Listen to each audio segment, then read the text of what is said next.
సిల్వ సరసా Calvary గిరి చేరు మనసా.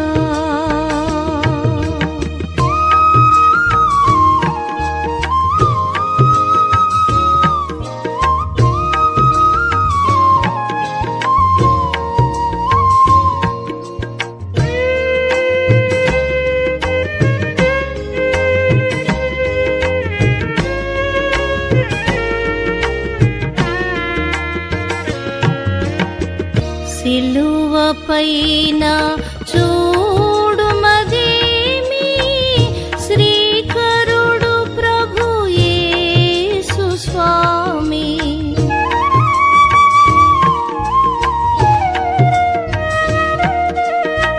సిలువ పైన చూడుమదేమి శ్రీకరుడు ప్రభు యేసు స్వామి. తలను ముండ్ల కిరీటం వదేమి తరచి చూడుమి కల్వరి గిరి చేరు మనసా.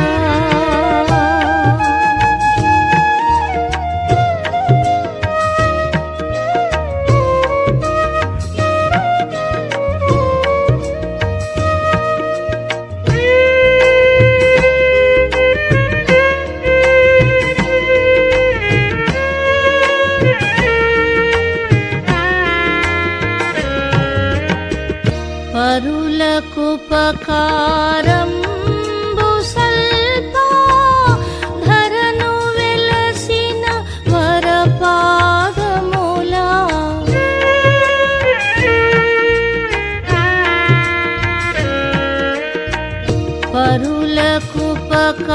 పరులకుపకారంబు సల్ప ధరను వెలసిన వరపాదములా. కరకు మేకులు కొట్టెదరేలా కరుణాలవాలా.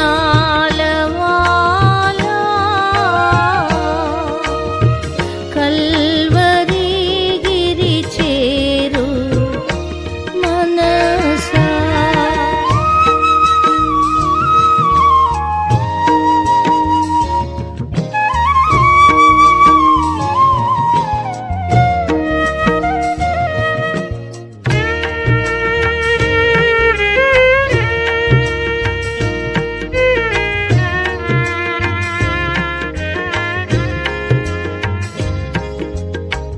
కరము పట్టి దరిని చేర్చి వరములిడి దీవించినయా.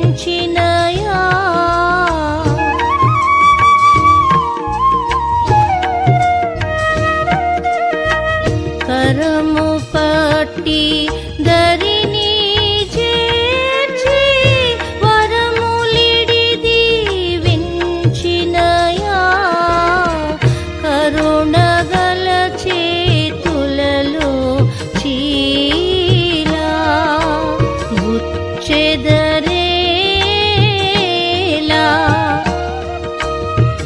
కల్వరి గిరి చేరు మనసా.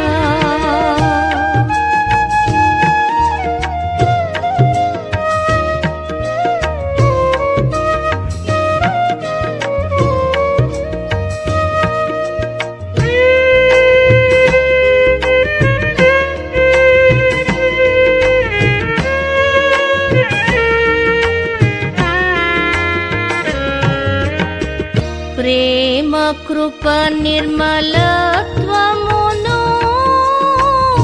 నియమమును గల మోము పైన.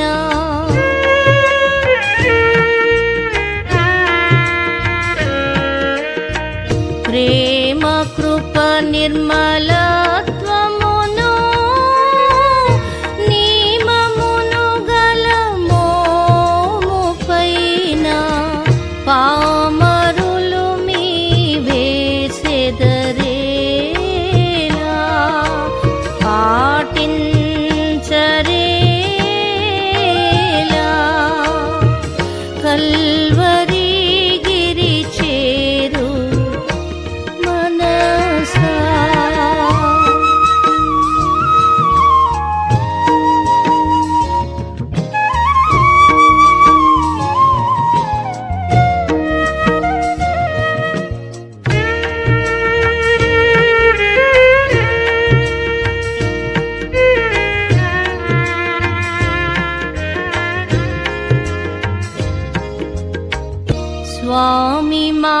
మాకై పూట పడను నీ ప్రేమయే కారణము నిజము.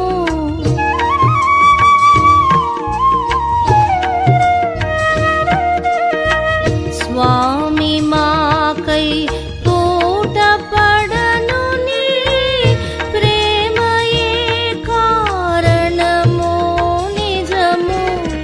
భూమియది గుర్తింపగనిమ్ము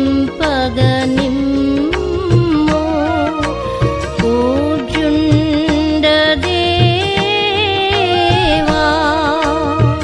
కల్వరి గిరి చేరు మనసా సిల్వ సరసా. కల్వరి గిరి చేరు మనసా. నా దేవుని నుండి ప్రభువైన యేసుక్రీస్తు నుండి కృపా సమాధానం మీకు కలుగును గాక. ఆమేన్. దయచేసి కూర్చోండి.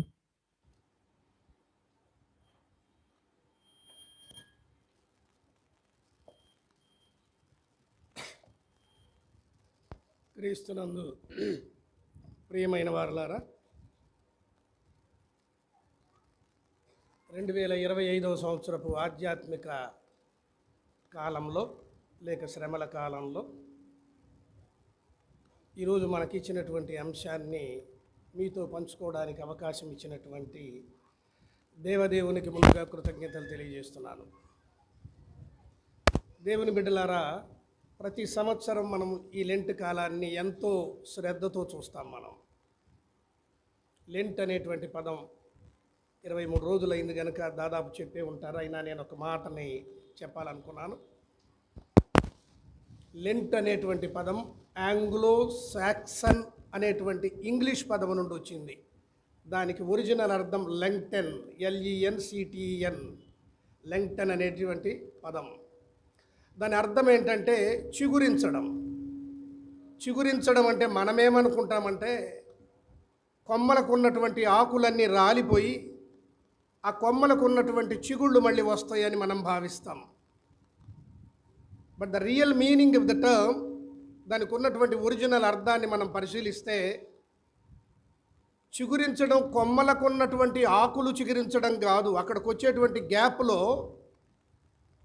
వేరు చిగురించాలా, వేరు బలంగా రూపొందించాలా. ఎప్పుడైతే వేరులో బలం ఉంటుందో ఆకులు ఎక్కువగా చిగురించబడతాయి. కాబట్టి ఈ 40 రోజులలో మనం చేసుకోవలసినటువంటి పని ఏంటంటే, జీవాహారాన్ని మాకివ్వు అని అడిగేటువంటి మనం, మా అనుదిన ఆహారాన్ని ఇవ్వమని అడిగేటువంటి మనం, అనుదిన ఆహారం అనేటువంటి బ్రెడ్ని సూపర్ సబ్స్టాన్షియల్ బ్రెడ్. ఆ సూపర్ సబ్స్టాన్షియల్ బ్రెడ్ అంటే రానున్న కాలంలో బ్రతకడానికి అవసరమైనటువంటి రొట్టెని మాకు దయచేయి. That is super substantial bread. మా అనుదిన ఆహారాన్ని మాకు దయచేయి అంటే అది అర్థం. ఆ ఆహారం నీ ఆత్మని, శరీరాన్ని బలపరిచి రానున్నటువంటి యేసు ప్రభువుకు సిద్ధంగా ఉండాలనేటువంటి ఉద్దేశంతో ఆ అనుదిన ఆహారాన్ని ఇవ్వండి అని మనం అడుగుతూ ఉంటాం దేవుని బిడ్డలారా.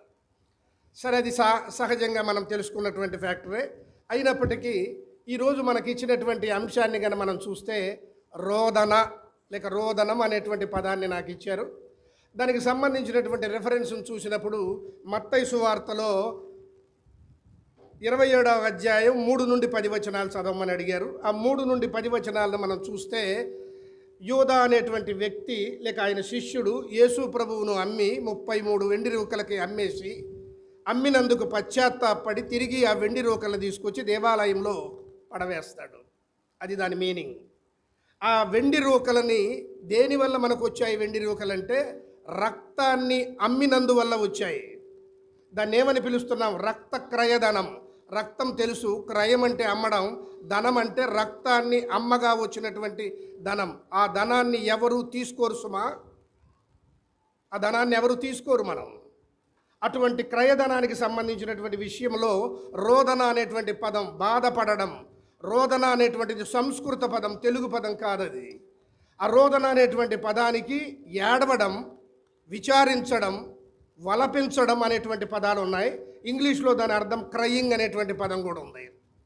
అయితే దేవుని బిడ్డలారా, రోదనం అనేటువంటిది ఏడుపు అని మనం అనుకుంటే, దేవుడు కొన్నిసార్లు మనకేం చెబుతున్నాడంటే కన్నీళ్ళు అనేటువంటివి మంచివే అని చెబుతున్నాడు ఆయన. నేను చెప్పడం లేదమ్మా, that was there in the Bible.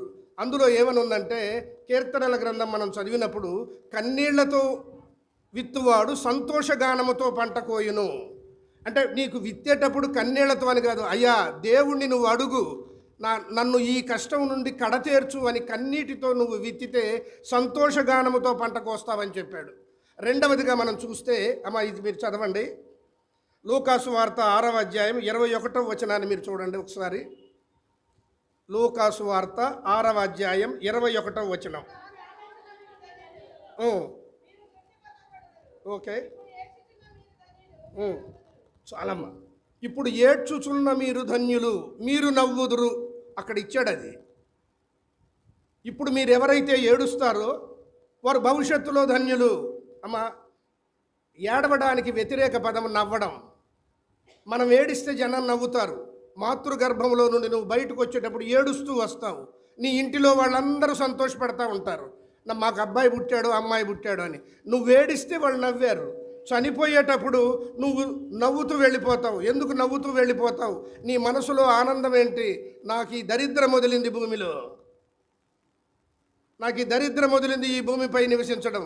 నన్ను చూస్తారనుకున్న వాళ్ళందరూ ఎవరు చూడరు గనక నేను హాయిగా వెళ్ళిపోతున్నాను అని నువ్వు నవ్వుతూ వెళ్ళిపోతే వాళ్ళందరూ ఏడుస్తారు. అక్కడ కూర్చొని, వెళ్ళిపోతున్నావా, ఇంకా 4 రోజులుండి కష్టాలు అనుభవించవచ్చు కదా అని వాళ్ళు ఏడుస్తారు.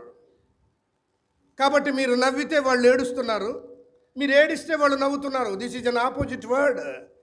కనుక దేవుడు ఏం చెబుతున్నాడంటే, ఇప్పుడు మీరు ఏడ్చుచున్నవారు ధన్యులు. ఎందుకంటే దేవుని రాజ్యం కోసం ఏడవమంటున్నాడు ఆయన, మన కోసం కాదు. చాలాసార్లు చెప్పా నేను, మంచి పోరాటము పోరాడి తిని నా పరుగు కడముట్టించి తిని అని. ఎందుకు నువ్వు పోరాడింది? ఎందుకు? నీ బిడ్డల కోసం పోరాడావు కానీ దేవుని రాజ్యం కోసం పోరాడలా. నువ్వు దేవుని రాజ్యం కోసం పోరాడితే నువ్వు నిజంగా ధన్యుడివి. దేవుని రాజ్యం కోసం పోరాడితే నీకు భవిష్యత్తులో పరలోక రాజ్యం వచ్చు. అంతే తప్ప నీ బిడ్డల కోసం నువ్వు పోరాడబాకండి. దేవుని బిడ్డలారా, సాధారణంగా కన్నీళ్ళు 3 రకాలమ్మా. సాధారణంగా కన్నీళ్ళు 3 రకాలు. ఒకటి బేసల్ కన్నీళ్ళు అంటాం. బేసల్ కన్నీళ్ళు. ఈ కన్నీళ్ళు కంటిలో నలకబడినప్పుడు నీళ్ళు వస్తాయి. నవ్వినా కన్నీళ్ళు వస్తాయి, ఏడ్చినా కన్నీళ్ళు వస్తాయి. నీకు కంటిలో నలకబడినప్పుడు వచ్చేటువంటి కన్నీళ్ళని బేసల్ కన్నీళ్ళు అంటాం. అది నీ హృదయంలో నుండి వచ్చింది కాదు, కన్ను నలిపితే వచ్చినటువంటి కన్నీరు. రెండవదిగా తీసుకుంటే రిఫ్లెక్స్ కన్నీళ్ళు అంటాం. రిఫ్లెక్స్ కన్నీళ్ళు అంటే కండ్ల కలక వచ్చినప్పుడు, లేక నీకు కంటిలో ఏదైనా వ్యాధి వచ్చినప్పుడు నీ కంటి నుండి వచ్చేటువంటి నీళ్ళని రిఫ్లెక్స్ కన్నీళ్ళు అని చెబుతాం. దానికి కూడా మనకు సంబంధం లేదు. మూడవది భావోద్వేగ కన్నీళ్ళు.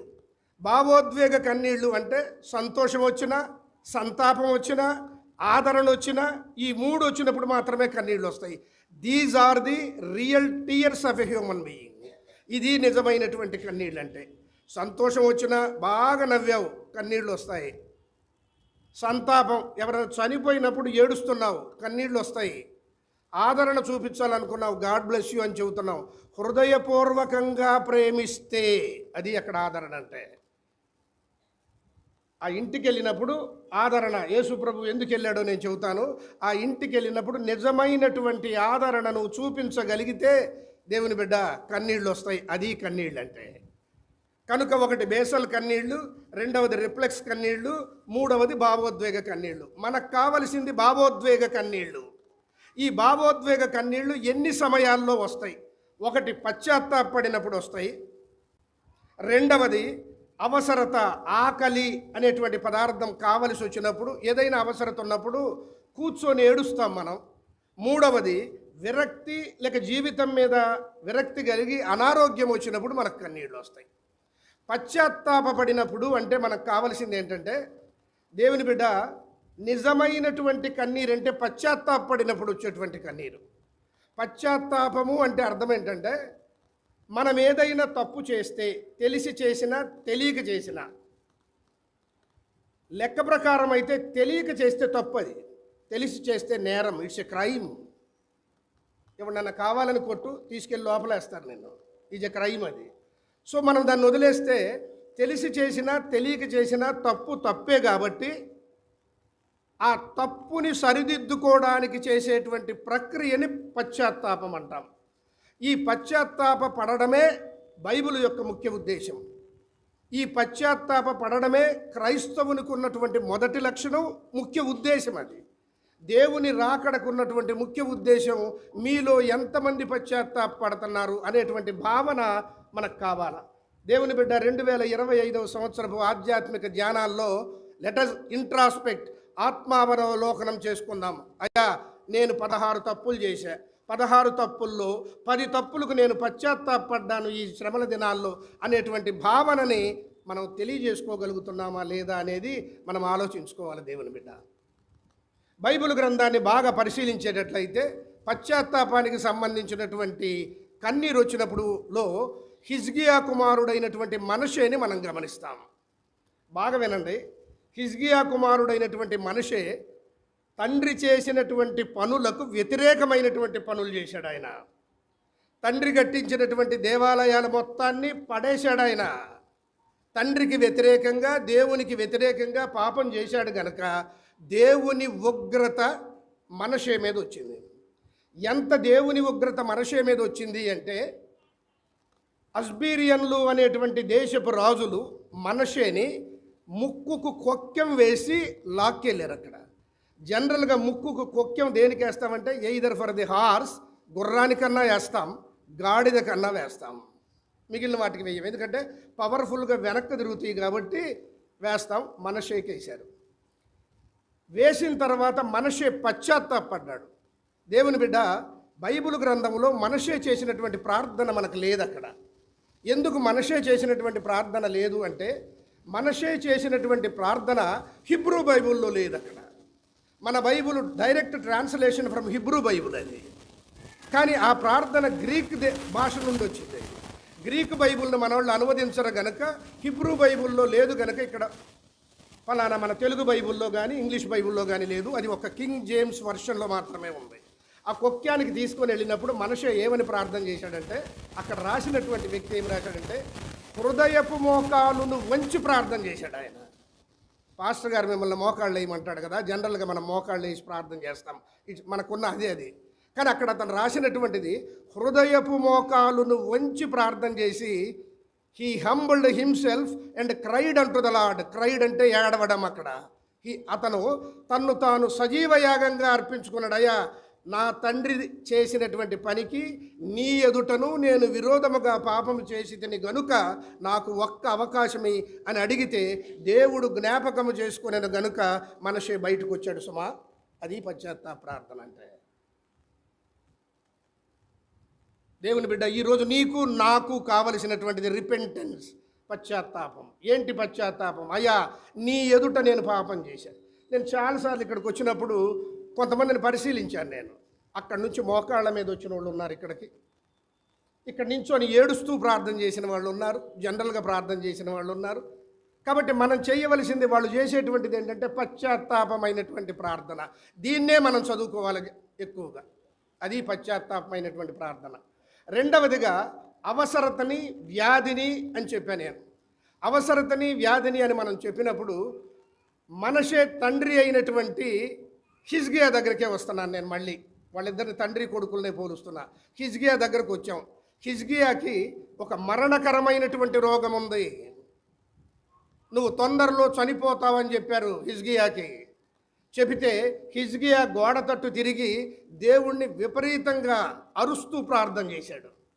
అమ్మ, ప్రార్థన చేయడంలో 3 రకాలు ఉంటాయి, జాగ్రత్త. ఒకటి మౌన రోదన, 2 మామూలుగా ఏడవడం. మౌన రోదన అంటే మనసులో ఏడుస్తాం, కన్నీళ్ళు వస్తాయి. మామూలుగా ఏడుస్తాం అంటే ఒక మాదిరిగా పెద్ద పెద్దగా ఏడుస్తాం. మౌన రోదన చేసిన వాళ్ళల్లో యేసు ప్రభు ఉన్నాడు. మామూలుగా ఏడ్చిన వాళ్ళల్లో హన్నా ఉంది, చెప్తాను నేను. ఆర్తనాదం చేసిన వాళ్ళల్లో లోతు భార్య ఉంది అక్కడ. ఈ రకమైనటువంటి ప్రార్థన మనం చేస్తున్నాం. ఈ ప్రార్థన చేసినప్పుడు, హిజ్కియా ప్రార్థన చేసినప్పుడు దేవుడు విన్నాడు గనక దేవుడు అతన్ని క్షమించాడు, ఇచ్చి ఓ 15 సంవత్సరాల ఆయుష్ పొడిగిచ్చాడు దేవుని బిడ్డ. ఎందుకని? నాకు ఈ వ్యాధి ఉందయ్యా, నాకు ఈ వ్యాధి ఉంది, ఈ వ్యాధిని నువ్వు నయం చెయ్యి, నేను నీకు విరోధంగా ఎప్పుడు పాపం చేయలా, నేను నీ ఆజ్ఞలను పాటిస్తున్నాను, నువ్వేం చెబితే నేను అది పాటిస్తున్నా.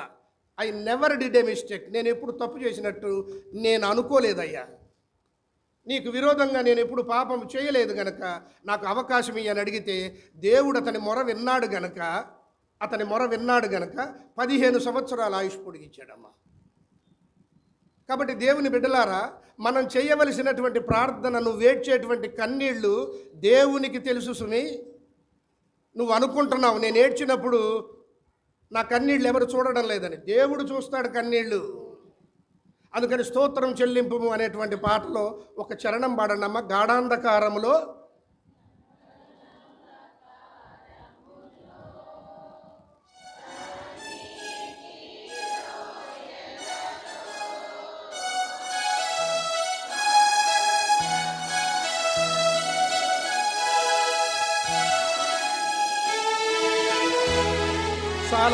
చాలు.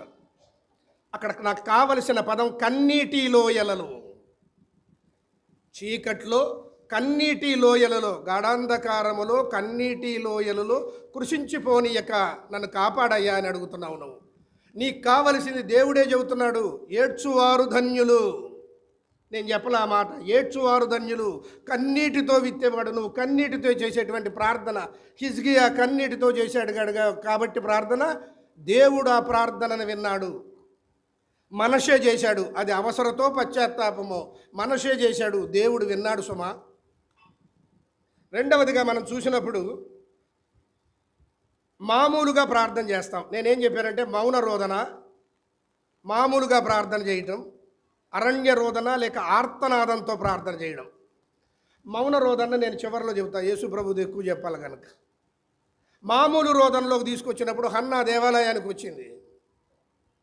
హన్నా దేవాలయానికి వచ్చినప్పుడు బిడ్డలు లేరు, రోజు ప్రార్థన చేస్తుంది, కన్నీళ్లు విడుస్తూ ప్రార్థన చేసింది. పక్కన వాళ్ళకి ఎవరికి తెలియడం వల్ల మామూలుగా ఏడ్చుకుంటూ వెళ్ళిపోతుంది ఆవిడ. అయ్యా నువ్వు నాకు బిడ్డల్ని అని అడిగింది. దేవుడు వినలా.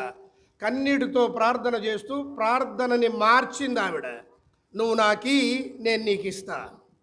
ఆ మరుక్షణమే దేవుడు ఆమెను జ్ఞాపకము చేసుకునే కనుక దేవుని బిడ్డ, నువ్వు కన్నీటితో, ఈరోజు నువ్వు కావలసింది ఏంటంటే కన్నీటితో ప్రార్థన చేయి.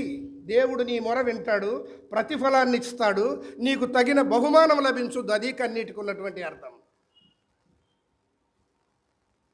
అది కన్నీటికి ఉన్నటువంటి అర్థం. నువ్వెప్పుడు ప్రార్థన చేయాలా?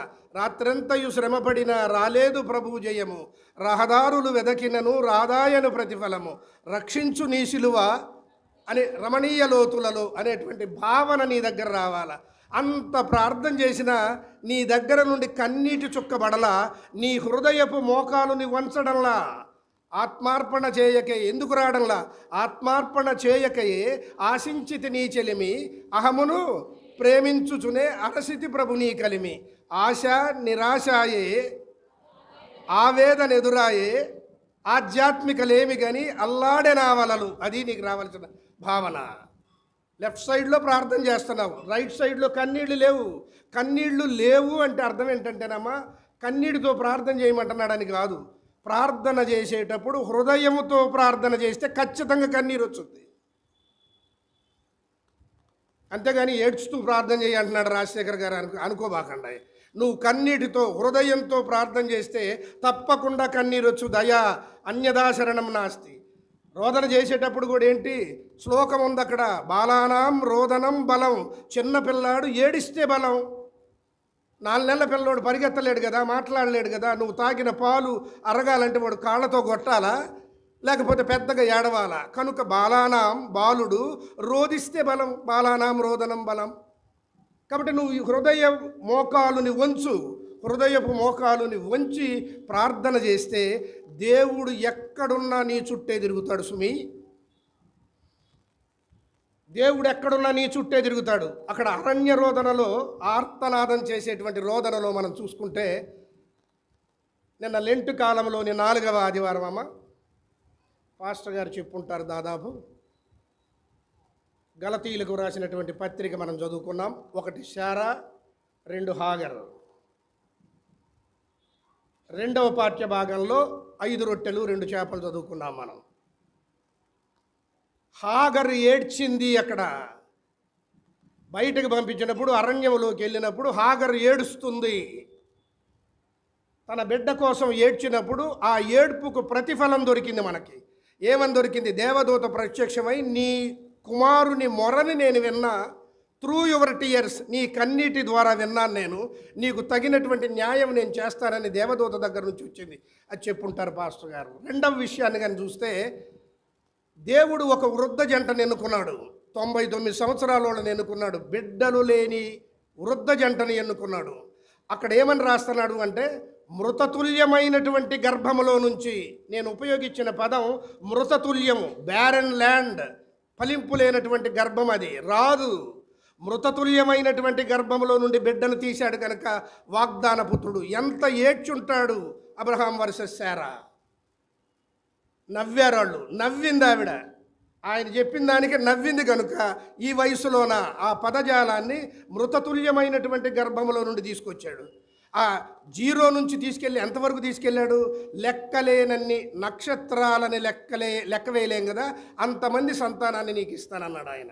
ఫ్రమ్ 0 దగ్గర నుంచి అసంఖ్యాకమైనటువంటి జనం. అదే పదార్థాన్ని మనం ఇవతలకు తీసుకొస్తే 5,000 మంది కూర్చున్నప్పుడు 5 రొట్టెలు మనకి ఏం ఆహారాన్ని ఇస్తాయి? ఆ బాలుడు ఇచ్చినటువంటి త్యాగంలో మనం చూస్తే 5 రొట్టెలను చూస్తే 5,000 మందికి ఆహారం పెట్టాడు. కూర్చున్న లేడీస్ని లెక్కలేదు, బిడ్డలను లెక్కలేదు. 5,000 మందికి ఆహారం పెట్టాడు. మిగిలిన ముక్కలను 12 గంపలకు ఎత్తారు. 12 గంపలు = 12 మంది శిష్యులకి అర్థం. ఆ రొట్టెని విరిచినప్పుడు నీ ఇంద్రియాలని, పంచేంద్రియాలని విరిచేయి. అది రొట్టె విరచడానికి గల గుర్తు. ఆ ఇంద్రియాలను గన నువ్వు విరిస్తే నీ కంటి వెంట నీరు వస్తుంది దేవుని బిడ్డ. హాగరు ఏడ్చిన దానికి అర్థం వచ్చింది, శారా ఏడ్చిన దానికి అర్థం వచ్చింది. మరి నువ్వు అబ్రహాము సంతానమని చెప్పుకుంటున్నటువంటి నువ్వు, నీ దగ్గర వాగ్దాన పుత్రుడు దగ్గరకు ఉన్నటువంటి ప్రేమ ఫలాలు, నీకున్న ఆత్మీయ ఫలాలు. హాగర్ నుండి వచ్చినటువంటిది శారీరక క్రియలు, శారీరకమైనటువంటి క్రియలు ఉన్నాయా, ఆత్మ సంబంధమైనటువంటి క్రియలు ఉన్నాయా? నువ్వు తేల్చుకో దేవుని బిడ్డ. అవి కావాలి మనకి ఈ లెంట్ కాలపు ఆధ్యాత్మిక ధ్యానంలో. తర్వాత కనుక మనం చూస్తే బైబిల్లో చాలామంది ఏడ్చిన వాళ్ళు ఉన్నారమ్మా. నేను మౌన రోదన్న యేసుప్రభు గురించి చెప్పేటప్పుడు ఒక 4 గురించి చెప్తాను. నేను సంతోషమైనటువంటి కన్నీళ్లు ఉంటాయి. ఆదికాండం 33:4వ వచనాన్ని చదివినప్పుడు, యాకోబు ఏశావు ఎదురుపడ్డప్పుడు ఒకళ్ళనొకళ్ళు కౌగలించుకొని మెడ మీద ముద్దు పెట్టుకొని సంతోషపడ్డారు. అందుకని నేను కన్నీళ్ళు ఎట్లొస్తాయి? సంతోషానికి వస్తాయి, సంతాపానికి వస్తాయి, ఆదరణకు వస్తాయి అని చెప్పాను నేను. కాబట్టి మొట్టమొదటిగా ఏడ్చిన వాళ్ళు ఎవరు? ఆదికాండంలో ఫలానా హాగర్ను గురించి చెప్పాను నేను ఆల్రెడీ. రెండవది కనుక మనం తీసుకునేటట్టయితే మత్తయి సువార్తలో 27వ అధ్యాయం 75వ వచనంలో, ఇది బాగా వినండి, మీరు చదవనక్కర్లేదమ్మా, నేను చెప్తాను. అది మత్తయి సువార్త 26వ అధ్యాయం 75వ వచనాన్ని మనం పరిశీలిస్తే, పేతురు ఉన్నాడు. పేతురు ఏడ్చాడు. మానవ నైజం ఎట్లుంటుంది అంటే, పేతురు పగలంతా యేసుప్రభు పక్కన ఉన్నాడు. పట్టుకోగానే పక్కకు వచ్చేసాడు. దేవుడు ముందే చెప్పాడు, నువ్వు కోడి కూసే ముందే 3 సార్లు నేను తెలియనని అబద్ధం ఆడతామంటే భలేవాడివయ్యా, నిన్నే ఆశ్రయించాను తప్ప నేను ఇంకొకళ్ళని ఆశ్రయించను అని చెబుతున్నాడు. మనం ఏం చేస్తాం? పొద్దున ఒక దాంట్లో ఉంటాం, మధ్యాహ్నం 2ంటికి ఇంకొక దాంట్లోకి వస్తాం. అంటే మనం పార్టీ మారుస్తూ ఉంటాం ఇన్ జనరల్. ఎందుకని? ఎవరి దగ్గర అధికారం ఉంటుందో వాళ్ళ పక్కకి వెళ్తా, ఎవరి దగ్గర ధనం ఎక్కడుంటుందో అక్కడికి వెళ్తా. మీ ధనం ఎక్కడుండునో మీ హృదయం అక్కడుండును. కాబట్టి పేతురు ఏడ్చిన దాంట్లో పశ్చాత్తాప ప్రార్థన ఉంది. ఏమని ఉంది? యేసు ప్రభువును పట్టుకోగానే ఈయనతో మనకు అవసరం లేదు కాబట్టి 2వ వ్యక్తి దగ్గరకు వస్తాను నేను. ఆ 2వ వ్యక్తి దగ్గరకు వచ్చినప్పుడు అప్పుడు బాధపడ్డాడు, అయ్యా పొరపాటు చేశానయ్యా అన్నాడు. పొరపాటు చేసిన తర్వాత అప్పగిచ్చిన తరువాత ఏమన్నా అర్థం ఉంటుందా? ఏమన్నా ప్రతిఫలం ఉంటుందా? ఏ విధమైనటువంటి ప్రతిఫలం ఉండదు దేవుని బిడ్డ. మనం పేతురులాగున్నామా, బయట వ్యక్తుల్లాగున్నామా? పేతురులాగున్నామా, యేసు ప్రభువుని అంటుకొని ఉన్నటువంటి యోహాన్లాగున్నామా? మనం తేల్చుకోవాలా. Decide your self. ఈరోజు మనకు దేవుడు ఇచ్చినటువంటి అవకాశం అది. ప్రతి సంవత్సరం జరుపుతాం. ఒక క్షణం ఆలోచించండి. నా కోసం ఒక క్షణాన్ని మీరు పెట్టండి. ప్రతి సంవత్సరం 23 చేసాం, 24 చేసాం, 25 చేస్తాం. దేవుడు బ్రతికిస్తే 26లో కూడా చేస్తాం. అడ్వెంట్ అంతే, క్రిస్మస్ అంతే, ఈస్టర్ అంతే చేస్తున్నాం. Is there any change? మన దగ్గర ఏ విధమైనటువంటి మార్పు ఉందా? అబ్రహాము సంతానం అని చెప్పుకున్నటువంటి నువ్వు, శారా బిడ్డవైనటువంటి ఇస్సాకు వాగ్దాన పుత్రుడు అని చెప్పుకుంటున్నటువంటి నువ్వు, నీ దగ్గర ఉన్నటువంటి ప్రేమ ఫలాల్లో 9 ఉన్నాయి. ప్రేమ ఫలాలు అవుట్ ఆఫ్ 9 ఒకటి ఉందా? ప్రేమ ఫలాలు 9 ఉన్నాయి. శారీరక క్రియలు 15 ఉన్నాయి. 15లో 14 ఉన్నాయి నా దగ్గర. మీరు సరిగ్గా చూస్తే 15 కూడా ఉన్నాయి నా దగ్గర. 9 ఫలాల్లో ఒక్క ఫలం ఉందా? ప్రేమ, సంతోషం, సమాధానం, దీర్ఘశాంతం, ఆశానిగ్రహం, ఇవన్నీ ఉన్నాయి. ఒక్కటి ఉందా యువర్ ఆనర్? ఒక్కటి లేదు. మన జడ్జి గారు భార్యాభర్తలను పిలిచారు. భర్త అంటే ఎవరయ్యా అన్నాడు. భర్త అంటే ఎవరు సార్? భర్తే సార్. కాదు, భర్త అంటే ఎవరయ్యా? భయపెట్టాలని ప్రయత్నిస్తూ జీవితాంతం భయపడేవాడు భర్త అంటే. భయపెట్టాలని ప్రయత్నిస్తూ జీవితాంతం భయపడేవాడు భర్త. మరి భార్య అంటే ఎవరు సార్? భయపడుతున్నట్టు నటిస్తూ జీవితాంతం భయపెట్టేది భార్య. This is the relationship. ఏమ్మా అబ్బాయి చేయి పట్టుకో. నేను పట్టుకోను సార్. పట్టుకోమ్మా, భర్తేగా, పట్టుకోను సార్. అమ్మ ఆ బిడ్డ నీకు పుట్టిన బిడ్డేగా, నాకే పుట్టిన బిడ్డ సార్. ముద్దు పెట్టమ్మా, పెట్టండి సార్. Divorce granted immediately. విచారణ జరగాల. ఎందుకు divorce granted? There is no love and affection. అక్కడ ప్రేమ లేదు. ప్రేమ లేనివాడు వ్యర్థుడే. ఇంకెందుకు అక్కడ? అంతే కదండి. కాబట్టి ఒక నిమిషం మనం ఆలోచించుకుందాం. అందరం ఎవరికి వాళ్ళు గుండె మీద చేసుకొని ఆత్మార్పణ చేసుకుందాం. ఆత్మ పరిశీలన చేద్దాం. పరిశీలన చేస్తే రాజశేఖర్ గారు చెప్పిన లేక బైబిల్లో ఉన్నటువంటి 9 లక్షణాల్లో ఒక్క లక్షణం ఉందా మనకి? ఇక్కడ నుంచి బయలుదేరి మనం ఇంటికి వెళ్ళేలోపు ఆత్మ పరిశీలన చేస్తే you will know that whether you are a Christian or not. నీకే తెలుసుద్దు నువ్వు క్రిస్టియన్వా కాదా. నీకే తెలుసుద్దు నువ్వు హాగర్ బిడ్డవా లేక ఫలానా శారా బిడ్డవా. వాళ్ళు ఏమని చెబుతున్నారు? మేము చావు, మా వాడు గాడిద వంటి స్వభావం కలిగిన వాడు, మా వాడు రాజులను వెళ్తాడు, చమురు బావులు మొత్తం మా దగ్గరే ఉన్నాయి. వాళ్ళ అహంకారం వాళ్ళది, మీ అహంకారం మీది. ఎవరి అహంకారమైనా ఎవరి దగ్గరైనా మనశ్శాంతత ఉందా? లేదు. ఈరోజు నువ్వు బ్రతుకుతున్నావు, రేపు నువ్వు ఉంటావా లేదా? మయన్మారులో వచ్చినటువంటి భూకంపంలో పైనున్నవాడు ముందు చచ్చాడు, కింద ఉన్నవాడు చావలా.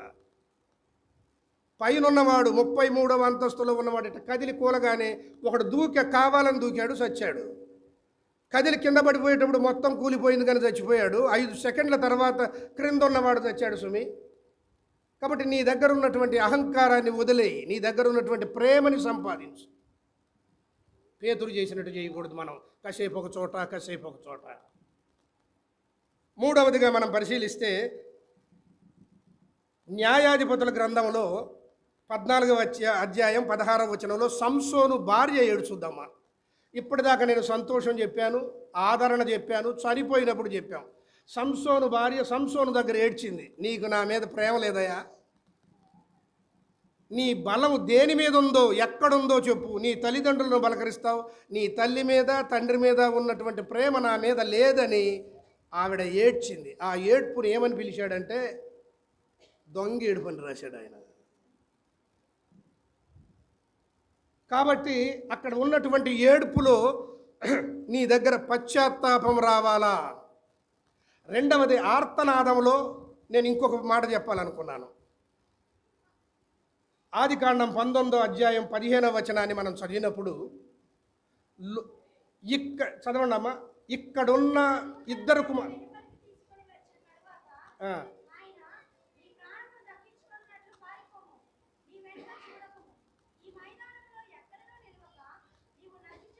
పదిహేనమ్మా. చూడండి అమ్మా, ఆ 15వ వచనంలో మనకు కనపడ్డప్పుడు ఇక్కడున్న ఇక్కడున్న ఇద్దరు కుమార్తెలను తీసుకొని అని ఉంటుంది అక్కడ. ఇక్కడున్న ఇద్దరు కుమార్తెలను తీసుకొని అని ఉంటుంది. ఆ ఇద్దరు కుమార్తెలను తీసుకొని అన్నప్పుడు పై భాగానికి మనం వెళితే అక్కడ నిశ్చితార్థం కాబడినటువంటి లోతుకు సంబంధించినటువంటి ఇద్దరు అల్లుళ్ళు ఉన్నారు అక్కడ. ఇక్కడున్న ఇద్దరు కుమార్తెలు అంటే అక్కడున్న వాళ్ళు ఎంతమంది? ఇద్దరు ఉన్నారు అక్కడ. డాక్టర్ ఎలెన్ ఎహేజా అనేటువంటి అమెరికన్ థియాలజిస్ట్ ఏమని రాస్తాడంటే, ఇక్కడున్న అంటే అక్కడ ఒక ఇద్దరు ఉన్నారు. అమ్మ నేను ఐ డౌట్, అది నాకు తెలియదు, ఇది రికార్డెడ్గా మనకి ఇద్దరే అని ఉంది. కానీ నేను అక్కడ చదివినప్పుడు దాంట్లో అని ఏమని రాస్తాడంటే, నలుగురు కుమార్తెలు ఉన్నారు, ఇక్కడ ఇద్దరు ఉన్నారు, అక్కడ ఉన్నారో లేదో మనకు అనవసరం. కానీ లోతు భార్య అక్కడ నుండి వచ్చేటప్పుడు, సొదొమ గొమొర్రా నుండి వచ్చేటప్పుడు ఏమని చెబుతున్నాడు అంటే, మనం ఏమని ప్రార్థన చేస్తామంటే, ఇహలోకమైనటువంటి ఆశల కోసం వెనుదిరిగింది. సొదొమ గొమొర్రాలో తన ఇంటిలో ఉన్నటువంటి బంగారం వెండి నాణాల కోసం వెనక్కి తిరిగి చూసింది అన్నారే కానీ, ఆవిడ వెనక్కి తిరిగి చూడడానికి గల కారణం ఆవిడ అల్లుళ్ళు కుమార్తెలు చేసినటువంటి ఆర్తనాదానికి వెనుదిరిగింది. చెప్తే అది కూడా ఒక లోకాశే కాదని నేను అనలా. తన అల్లుళ్ళు కుమార్తెలు, ఒకవేళ నలుగురు కూతుళ్ళు లేవనుకుంటే అక్కడ గ్యారంటీగా ఏమని రాసి ఉందంటే, తన ఇద్దరు కుమార్తెలకు ప్రదానం చేయబడినటువంటి ఇద్దరు అల్లుళ్ళు అక్కడ ఉన్నారు. దే వెప్ట్ బిగ్లీ లౌడ్లీ, పెద్దగా అరిచారు గనుక ఆ ఆర్తనాదానికి ఆ శరీరం మొత్తం వణికిపోయి వెనక్కి తిరిగింది. కనుక ఉప్పు స్తంభమైంది దేవుని బిడ్డ. అది ఆర్తనాదం అంటే. కాకపోతే ఆమెను మనం ఎందుకు వ్యతిరేకిస్తున్నామంటే, in spite of repeated warnings, హెచ్చరికలు జరిగినప్పటికీ వెనుక తిరిగింది. దేవుని మాటని లెక్క చేయలేదు ఆవిడ. అది ఆర్తనాదం అంటే దేవుని బిడ్డ. మౌనరోధంలోకి వస్తున్నా నేను. మౌనరోధంలోకి వచ్చినప్పుడు యేసు ప్రభువు మౌనరోధం చేశాడు. ఎప్పుడు యేసు ప్రభు మన లెక్కలో 2 సార్లు చేశాడు, మళ్ళీ హిబ్రూ బైబుల్ లెక్కలో 3 సార్లు చేశాడు. కొన్నిసార్లు 4 సార్లు కూడా కనపడుద్దు మనకి. మొట్టమొదట లాజరు, యోహాను సువార్త 11వ అధ్యాయం 35వ వచనాన్ని మనం పరిశీలించినప్పుడు బైబిల్ మొత్తంలో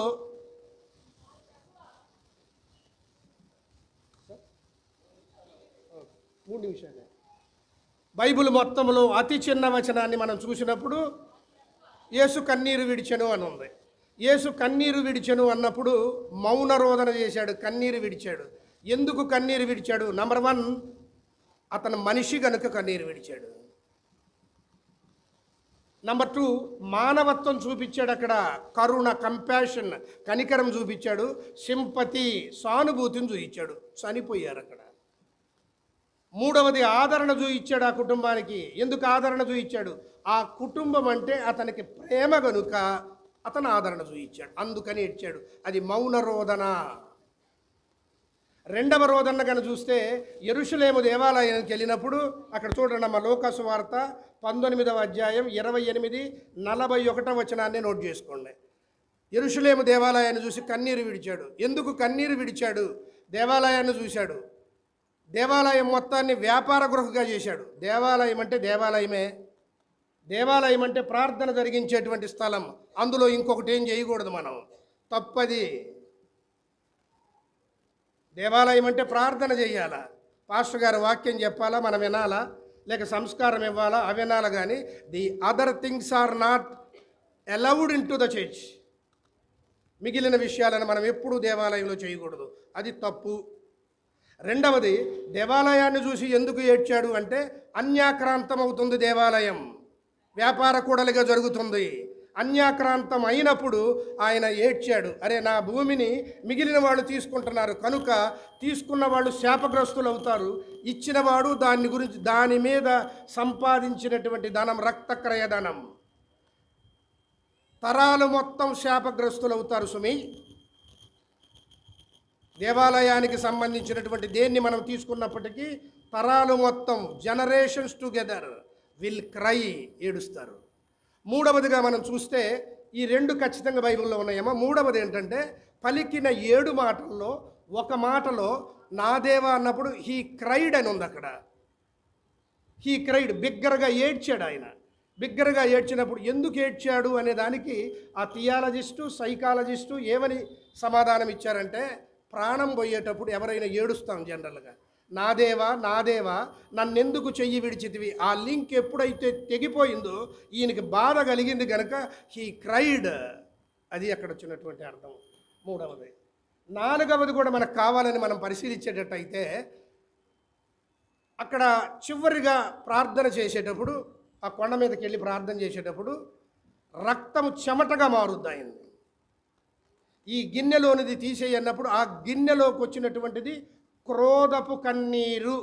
అది అక్కడ అర్థం. కోపంతో ఏం చేయలేడు, ఆ గిన్నెను ఆయన తీయకపోతే మీరు రారు, ఏం చేయాలో అర్థం కాల. ఆ క్రోధపు కన్నీరు ఆయన ముఖంలో నుండి కారినటువంటి పదార్థంగా మనం చెబుతాం. కాబట్టి యేసు ప్రభువు ఏడ్చినటువంటి పాయింట్ ఏంటంటే మౌనమైనటువంటి రోదన. అది అమ్మ అక్కడ. ఇంకోటి చివరిగా మనం చెప్పేది ఏంటంటే, ప్రకటన గ్రంథం 21వ అధ్యాయం 4వ చూడండి అమ్మ. 21వ అధ్యాయం 4వది చూస్తే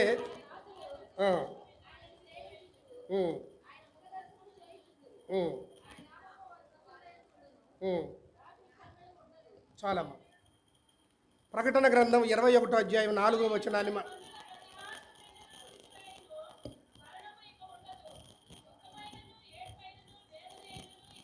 చాలమ్మా, అది కరెక్ట్. అది 21వ అధ్యాయం 4వ వచనంలో ఏడ్చుట ఉండదు, మరణం ఉండదు. ఇక అక్కడికి పోతే మరణం లేదు, అక్కడికి మరణం లేదు, ఎప్పుడూ నిత్యత్వమే ఉంటుంది. ప్రొవైడెడ్ నువ్వు ఆత్మ పరిశీలన చేసుకొని ఆత్మీయమైనటువంటి క్రియలు నీ దగ్గర ఉంటే నీకు మరణం ఉండదు, ఏడుపు ఉండదు. కానీ ప్రభువు కోసం ఏడ్చగలిగిన వాళ్ళందరూ ప్రభువు కోసం ఏడవగలగాల.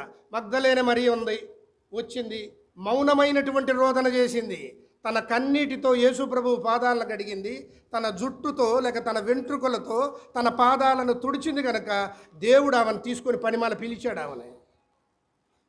ఇంకొకటి కనుక మనం గమనిస్తే, అదే మరియ యేసు ప్రభు యొక్క సమాధి దగ్గర నిల్చొని నా ప్రభువును ఎవరో ఎత్తుకొని పోయిరని ఏడ్చింది ఆవిడ. ఎవరైతే ప్రభువు కోసం ఏడ్చారండి? Is there anyone? ఎవరు లేరు. పక్కన నిల్చున్న 12 మంది శిష్యులు వచ్చారా? రాలా. ఆయన గురించి చెప్పినటువంటి బోధన చెప్పిన వాళ్ళు వచ్చారా? ఎవ్వరు రాలా. ప్రభువు కోసం ఏడ్చినటువంటి మరి ఆవిడ. కాబట్టి ఆవిడ ఆయన కోసమే ఏడుస్తుంది. ఆయన పాదాలను కడిగింది కనుక ఆవిడకే ఫస్ట్ దర్శనం ఇచ్చాడు దేవుడు. కాబట్టి నీకు రోదన ఉండకూడదు, మరణం ఉండకూడదు అంటే ఈ లోకంలో నువ్వు బ్రతికేటువంటి జీవిత విధానం, ఈ లోకంలో నువ్వు పాటించేటువంటి విధానం శారీరకమైనటువంటి క్రియలు కాకుండా ఆత్మీయమైనటువంటి క్రియలు చెయ్యి. హృదయపు మోకాలుని వంచి ప్రార్థన చెయ్యి. నువ్వు ప్రార్థన చేయాల్సింది మామూలుగా మోకాళ్ళతో కాదు, మనం కూర్చున్నంత మాత్రాన ప్రార్థన చేయడం కాదు. బహుశా నేనేమన్నా పెద్ద వయసు అయి ఉండొచ్చు, నేను మోకాళ్ళతో వంచకపోవచ్చు, కానీ నేను వంచేటువంటి మోకాలు హృదయంలో ఉన్నటువంటి మోకాలను వంచుతున్నా. హృదయానికి మోకాలు లేదు సుమి, నేను అట్లా చెప్పాను, హృదయానికి మోకాలు లేదు. హృదయము ద్రవింపజేయి, హృదయం ద్రవింపజేయి. ఎవరైనా యేసు ప్రభువుకు విరోధంగా పాపం చేస్తే, లేక దేవునికి విరోధంగా మనం పాపం చేస్తే, ఇజ్రాయేలీయులు ఆ ఎరికో గోడల చుట్టూ తిరిగితే ఎరికో గోడలు ఎట్లా కూలిపోయాయో బాగా గుర్తుపెట్టుకోండి. ఇశ్రాయేలీయులు చుట్టూ తిరిగారు, 6 సార్లు ఒకసారి తిరిగారు, 7వసారి తిరిగినప్పుడు ఎరికే గోడలు ఆటోమేటిక్గా కూలిపోయాయి. దేవుని మందిరాన్ని మనం తాకితే పరిస్థితి అది. కూలిపోయినటువంటి ఎరికోని ఒక ఆయన వచ్చి పెద్ద కుమారుని చేత కట్టించాడు, చచ్చిపోయాడు సుమి. Remember all these things. గుర్తుపెట్టుకోండి దేవుని బిడ్డలారా. ఇవి గుర్తుపెట్టుకున్నప్పుడు మనం దేవాలయంలో జాగ్రత్తగా ఉండడం, దేవునికి అనుగుణంగా ప్రార్థన చేయడం, దేవునిలో ఎదగడం, దేవునితో నడవడం నేర్చుకోవాలని ఆస్వాదిస్తూ నాకు ఈ అవకాశాన్ని ఇచ్చినందుకు కృతజ్ఞతలు తెలియజేస్తూ ముగిస్తున్నాను. Thank you. సమస్త జ్ఞానం ఇచ్చిన దేవుని సమాధానము యేసుక్రీస్తు వలన మీ హృదయములకు తలంపులకు కావలి ఉండును గాక. ఆమేన్.